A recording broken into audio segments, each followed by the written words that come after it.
Dear Kuya Poy, magandang araw sa iyo at sa mga tagapakinig ng programang Heart to Heart. Tawagin mo na lamang ako sa pangalang Monique, 27 years old, taga Carmona, Cavite, at kasalukuyang may 6 na taong relasyon sa aking live-in partner na si Justin. Kuya Poy, nakilala ko ang kasalukuyang karelasyon ko sa isang basketball court matapos na ipakilala siya sa akin ng kaibigan ko. Kumbaga nga ay nireto lang sa akin si Justin. Noong mga panahon na yon ay single at nag-aaral pa ako. Kagaya ng isang tipikal na lalaki, simple lang rin naman si Justin. Matangkad, may pagka-chubby ang pangangatawan, mabait, at isa siguro sa mga nagustuhan kong katangian niya ay yung pagiging malambing nito.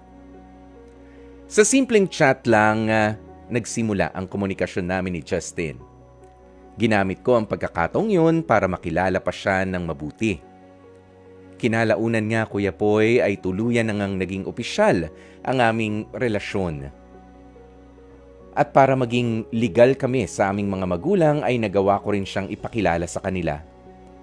Wala namang naging pagtutol ang mga magulang ko sa relasyon namin dahil parehas naman silang boto kay Justin. Kuya Poy, sa loob ng 6 na taon naming relasyon ay sumuong din kami sa matinding pagsubok. Kabilang na nga rito noong nag-aaral pa ako habang nagtatrabaho bilang security guard naman, si Justin sa Taytay, Rizal. Hindi ko na lang papangalanan ang taong nagmalasakit para malaman ko ang totoong ginagawa ni Justin habang siya ay nasa trabaho. Oo, Kuya Poy, may iba palang kinalolokohang babae ang live-in partner ko noon. Para tuluyang masagot ang mga tanong na naglalaro sa isipan ko, ay sinamantala ko nga ang pagkakataon. Habang mahimbing ang pagkakatulog ni Justin ay ginamit ko ang kanyang fingerprint para mabuksan ang kanyang cellphone. Totoo nga ang sinabi ng taong nagsumbong sa akin na may itinatagong relasyon si Justin sa ibang babae. Sa tindi ng nalaman ko, pakiramdam ko ay parang minartilyo ang puso ko sa sakit na idinulot nito sa akin. Umabot pa nga sa puntong kinumpronta ko ang babae ni Justin bago ko tuluyang i-block na siya sa account ng karelasyon ko.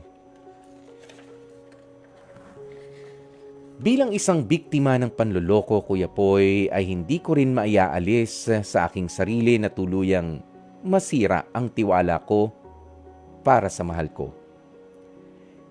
Sinusubukan naman ni Justin na bumawi sa akin at kagaya niya, kahit ako, ay gumagawa rin naman ako ng paraan para maisalba pa ang aming relasyon.